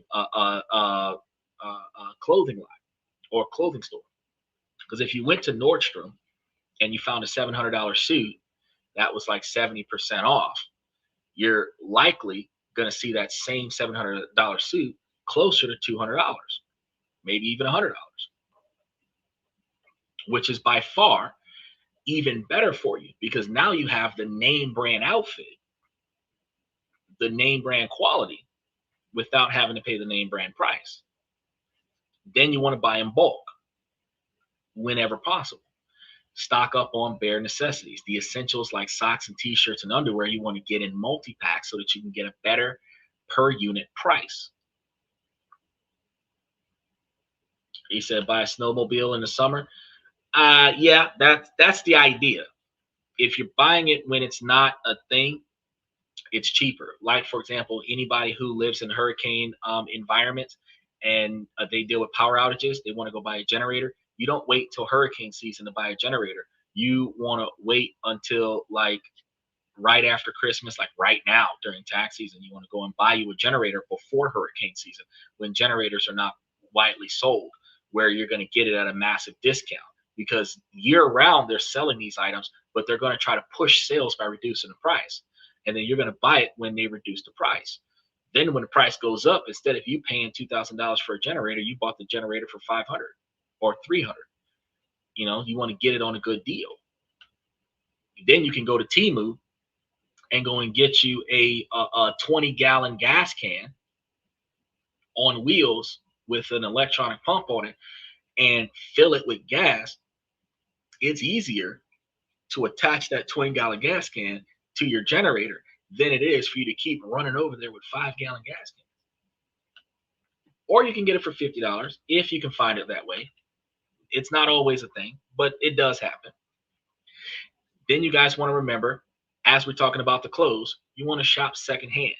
Designer consignment stores and platforms like Vinted offer high-end prices or high-end pieces at the fraction of the retail cost. So you'll be able to go to certain places, even online, and order them, which ordering clothes online is going to be important for you to get your measurements. You want to get your measurements with a couple of inches of variation that allows for some tailoring, but they're going to make sure that you match your measurements to the size of the pieces because they have US, Canada, and UK sizes, and they're not the same. Some of them are called true fit sizes, where they fit the way you expect them to fit, and some do not. Once you own it, since most of us aren't a seamstress, you're going to have to wear it as it is, or you're going to have to spend extra money to pay somebody else to adjust it for you so that it fits better. Now, let's get into some advanced strategies. Dress one level up from your current environment. You do not need to be the flashiest person in the room. Your goal is not to be 007 in every single scenario. You just want to be slightly sharper than everyone else. So in a casual workplace of hoodies and sweatpants, dark jeans with a plain tee and clean overshirt, look intentional. You're working on a job, everybody's coming to work. Michael, y'all got everybody that's wearing like t-shirts, sagging with regular baggy blue jeans, light blue jeans with rips on them and stuff. If you went to work with either some khaki pants, some Dickies, some chinos, and then had a polo shirt on, you would be on the job with intention. You will be looking like management. Because if you notice, even on your job, your manager doesn't dress the same way you do. The workers dress with low quality clothes, and then the manager dresses just a little bit better than everybody else. You can tell the manager from the workers. The workers, the clothes don't fit, shirts too big, shirts too tight, pants are too baggy, pants are too tight. But the boss, everything fits right. Are you going to play some chess? We got like what, 20 more minutes worth of stuff. Now, in a casual workplace, that's what you're looking at. At a club where everyone is wearing graphic tees and distressed jeans, and distressed jeans is ripped clothes, deliberately ripped clothes. A plain tee with dark jeans and a thrift blazer stands out. So if you're going to certain clubs that have like dress codes, you're not going to be able to go there with the long white tee and the sneakers. You would have to have a smoking jacket or a casual blazer jacket on, and at least a turtleneck, if nothing else, and then regular pants that aren't ripped up. And that'll get you into an upscale nightclub or environment. So instead of going out there looking like Ying Yang boys, instead of Lil Jon, and yeah, instead of going out there looking like that, you actually can do like a turtleneck. You can actually do a turtleneck with a blazer and then some dark color clothes, and that'll allow you to get in there in ways where it'll VIP you in places that you otherwise would not have been accepted. And simply, like, a lot of times a bouncer will look at your feet and decide if you're coming in. If you're wearing Jordans, Nikes, all this other stuff, they'll turn you away at the door. But you're standing there wearing some Doc Martens, come right this way, sir. You know what I mean? So he said, don't show up in a suit to a construction job. Actually, you can show up to a construction job in a suit if you're not one of the guys working in the field. If you are the foreman, or if you're talking to the foreman, you're coming in for a business meeting, you show up to the construction site with the suit, but you don't show up to dig ditches in a three-piece suit. That's something that you don't want to do.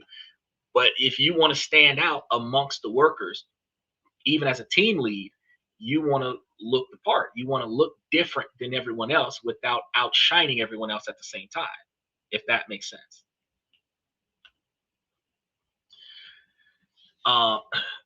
This is going to be a relatively low elevation, but it sends the message that this guy is going somewhere without looking overdressed. It shows that person has more potential than everyone else in the group. Then you want to build a personal uniform, which is kind of what I did.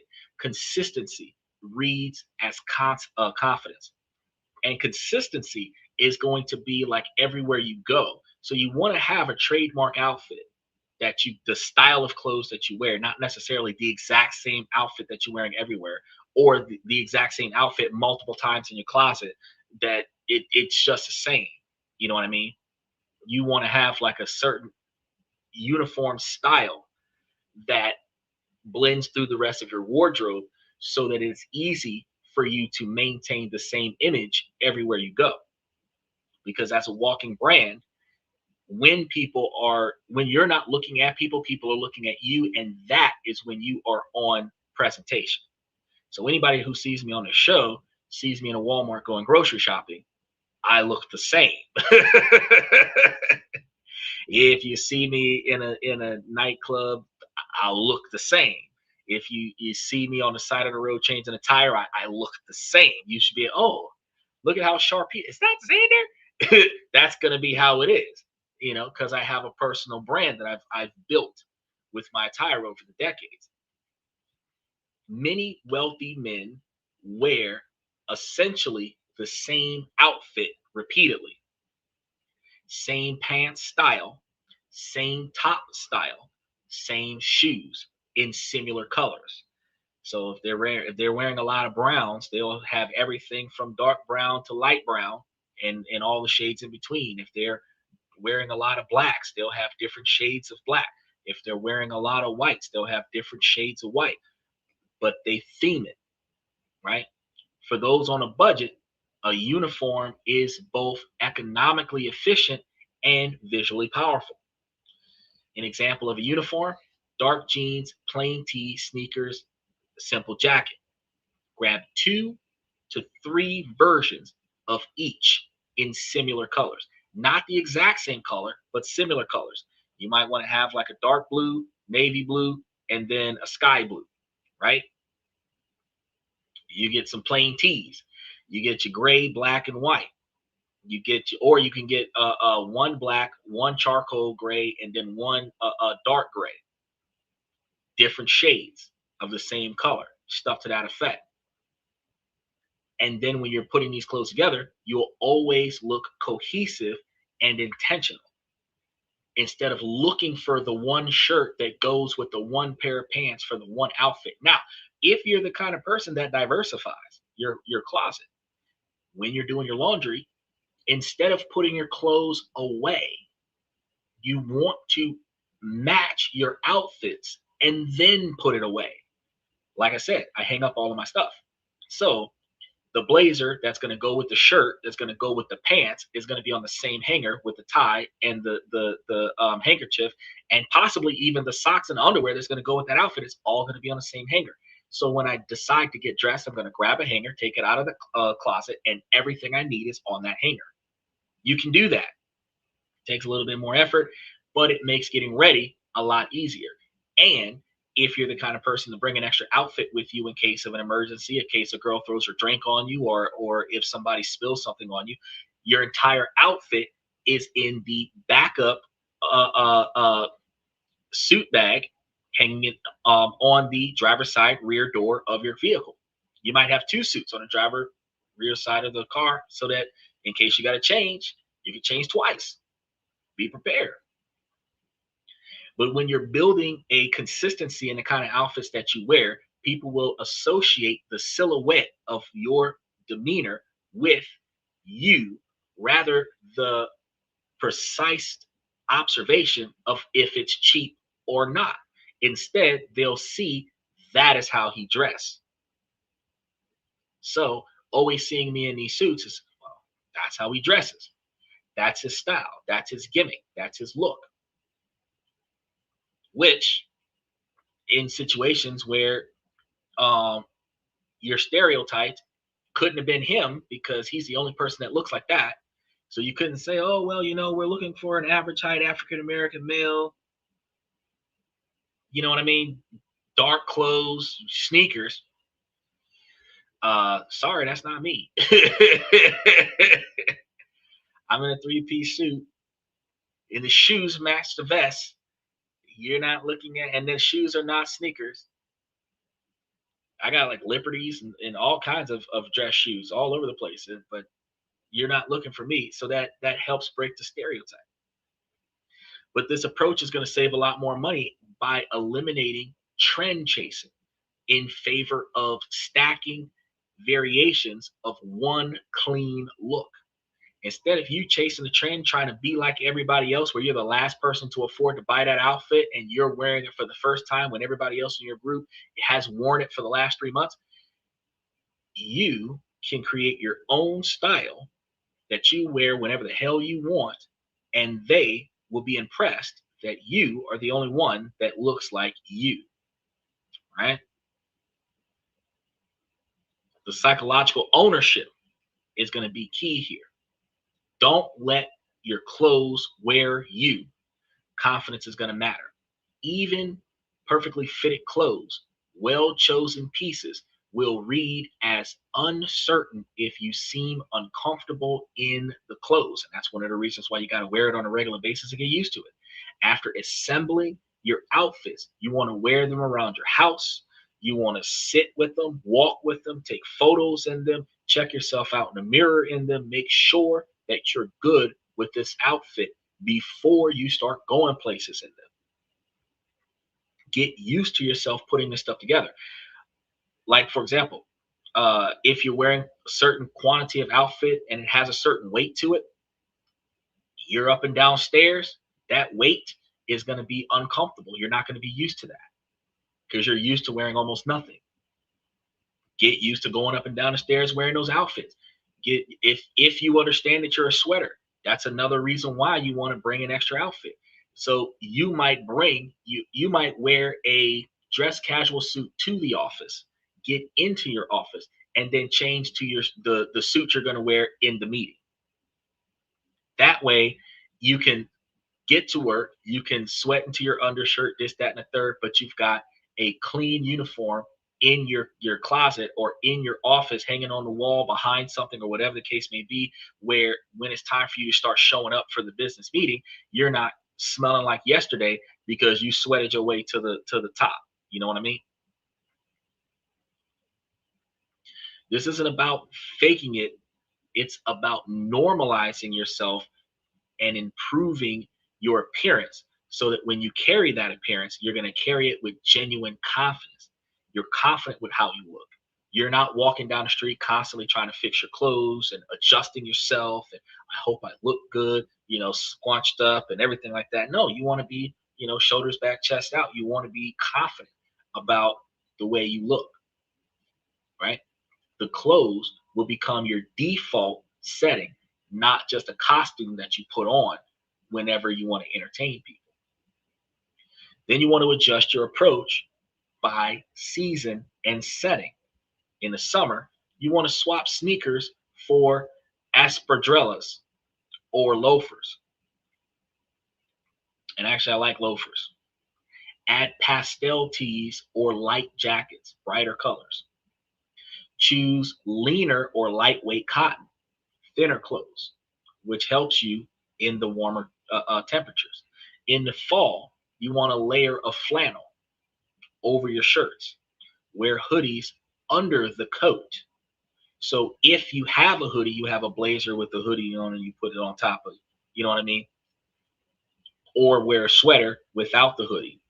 Incorporate earth tones like brown, olive, or burgundy, right? Because while this is a wine color, I actually have a burgundy color that almost looks the same. The shine is different. Casual wear is going to be good, but you still want to focus on clean, simple, minimal designs and avoid loud patterns. You also, in your casual wear, do not want to have a completely different style for casual wear than what you have for your formal wear. You want to be able to have your casual wear blend into your formal wear so that your image doesn't change with your environment. Who you are is who you are everywhere you are. That consistency builds character. Professional settings will require you to ensure proper fit on the collar, no stains around the collar. Your shirts and your dress pants must be fit. Invest in quality leather shoes as a shortcut from ordinary to snap on. So, like I said, Doc Martens, Stacey Adams, you want to get I can't think of the other ones off the top of my head, but there are high quality dress shoes that you can grab. You can buy dress shoes off of Temu, and those shoes are like $25. You can get shoes off of Temu that are very cheap, and they actually fit in size. But you're not trying to find too much flash, but getting quality genuine leather or polyester blend or something that has a genuine shine to it. You want to grab something like that so that it shows the quality of your feet, but it glares the observer towards looking at the rest of your outfit. Then to wrap it all up, you want to remember that you don't need expensive clothing to look wealthy. You don't. You just need the discipline of taking good care of your clothes once you've grabbed them. If you start off with neutral colors, you can mix and match your colors, and have dark greens at the top, low dark color blacks and browns and grays at the bottom. You can also, like I have a yellow undertone, I can actually grab lighter tan shirts to emphasize the complexion. I know that in the summertime I can have a reddish tint to it. I can actually wear a darker colored shirt instead of this salmon color to emphasize those colorings, which will allow for the skin complexion to stand out along with the different types of shirts that you wear. For individuals that have a bluish undertone and you want to have a more vanilla color stand out, instead of wearing darker blues, you might want to wear more cream colors. That because a lot of times the light reflects off of your shirt onto your face and then off of your face onto the other person. So if you're wearing a cream colored outfit, then your um, um, vanilla colored skin complexion could actually be shadowed into more of a cream color. So instead of having the blue veins showing out of your face, you can actually have, without having to put on a bunch of makeup, just change the shirt to change the way the lighting reflects off of your face. Shadowing also plays a difference. The darker the clothes, the less shadows you have. Anybody that doesn't have the right figure, you don't want to wear brighter colors so that you're not showing so many shadows. One of the things that women like to do is they will wear brighter colors so that they can show the crack of their behind in the outfit that they're wearing. But if they wear darker colors, you can't see the shape of the person. Typically, heavyset people wear darker colors. They say that black is slimming. Black is not slimming. Black actually erases you from the light. So you can't see all of the other shapes and sizes that are on the person. But if you prioritize how the clothes fit over the brand names and then choose simplicity in your outfits over name brand logos, you can then maintain your clothes meticulously and then plan your purchases strategically while organizing your wardrobe for the week. Like, I'm going to wear Monday, Tuesday, Wednesday, Thursday, Friday outfits and have them already lined up. And you can build this slowly and intentionally. The visual difference between someone in a $10 shirt that fits perfectly is and well maintained, and a style in a dark monochromatic outfit versus someone in a $200 designer piece that's wrinkled, poorly fitted, and loud is going to be striking. And the first person looks wealthier than the second. So it's not about getting an overly expensive outfit. It is about getting an outfit that looks better than the average YN that's out there shooting each other on a traffic stop. You want to be able to change your attire from the type of attire that the kids is wearing these days with their pants hanging off their behinds. You want to look professional. You want to carry yourself in a position, especially you, Stephen, because you're going into psychiatry. You're going to be a counselor. You want to present yourself as a sophisticated individual that is working in mental health. You don't want to present yourself as somebody who needs mental health. So changing your attire works in that direction. Also, when you're dressing with intent, since you're going to college, you're dressing with intent. You're able to network because you look like you got your stuff together instead of looking like you need guidance with it. And yes, you can ask a female friend or whatever for some color combination advice. This is where women come in handy. Getting color coordination advice, which colors go which ones, and how to match accents with primary colors is good insight. And honestly, this is a good conversation piece. You see an attractive woman on the street, you can walk up to her, and as much as she thinks that you're about to start hitting on her, you just wanted to get some advice on some color matching because apparently she did a good job with her color matching, and you wanted to get some information about color matching and see what she thinks and what she wants to do about that. And that could lead you to having a strictly platonic engagement with an individual that might actually see that you're trying to change and improve yourself for the better, And when they find out why you're changing and improving yourself for the better because of your intent to be more successful in life, they may actually blend with your agenda, where, as I told you yesterday, your mission comes first because she sees the potential and she sees the effort in aiming for that potential. Where she might actually fall for you because you asked her for help, as opposed to you asking her for her number in order for you to hook up with her. That could be a completely different scenario. Find a woman that knows how to tie a tie. That's a characteristic trait that not a lot of women know how to do. And that used to be a thing. Like, all women knew how to tie ties back in the day. Now, a lot of women don't even know how to clip the tie onto the shirt.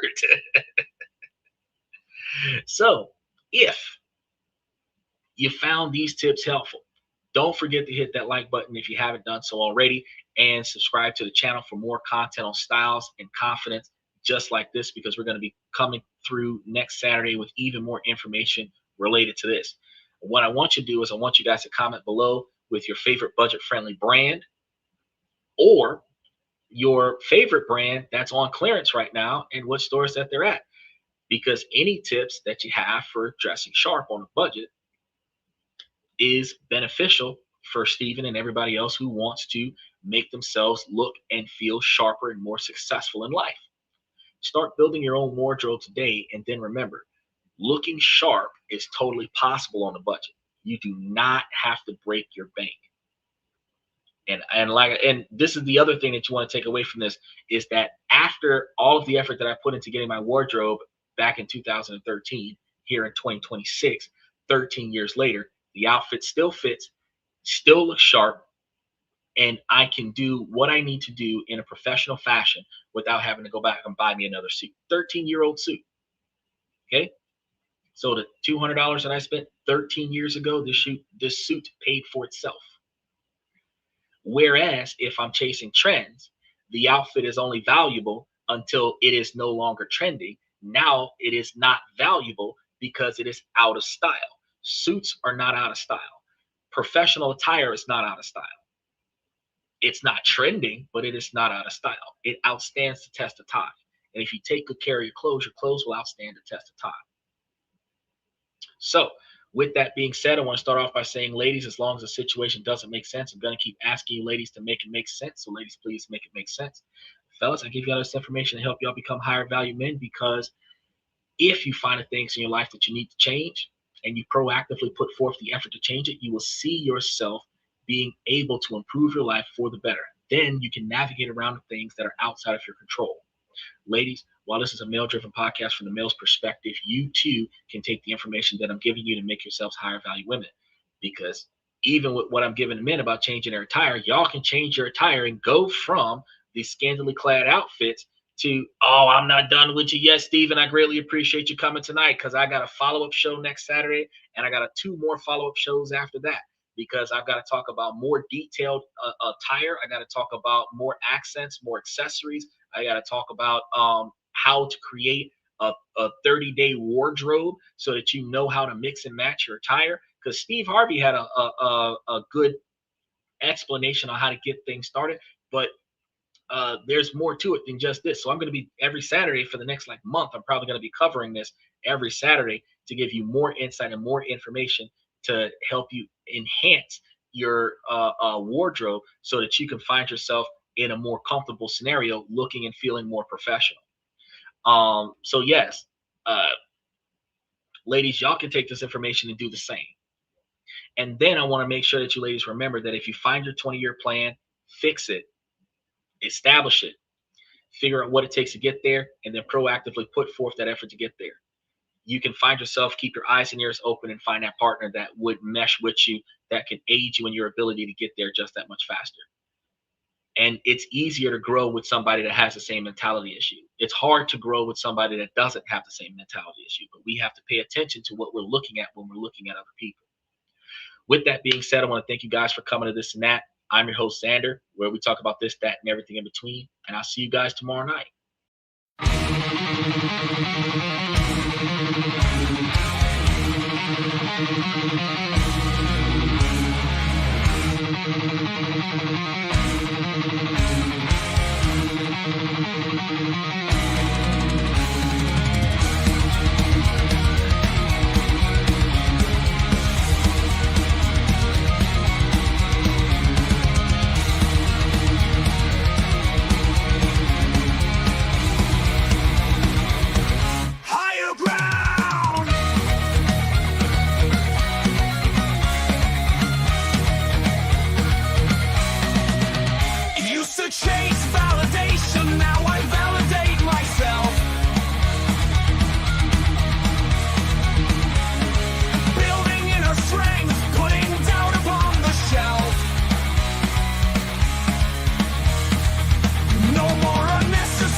That's my personal command.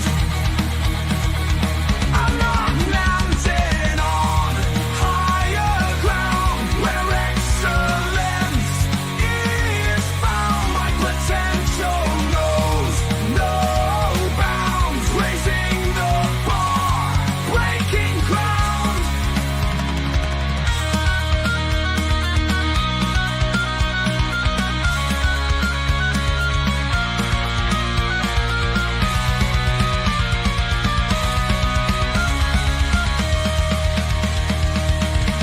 I'm not just living, I'm manifesting my vision, cutting through limitations with surgical precision. My expectations are my compass, my respect is my shield to mediocrity and chaos. I will never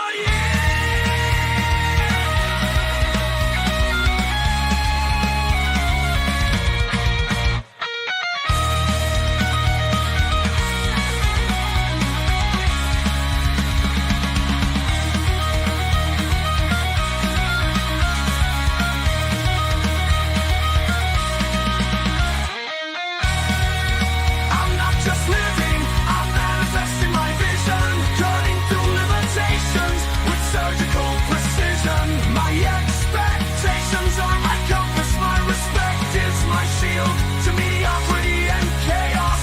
I will never yield.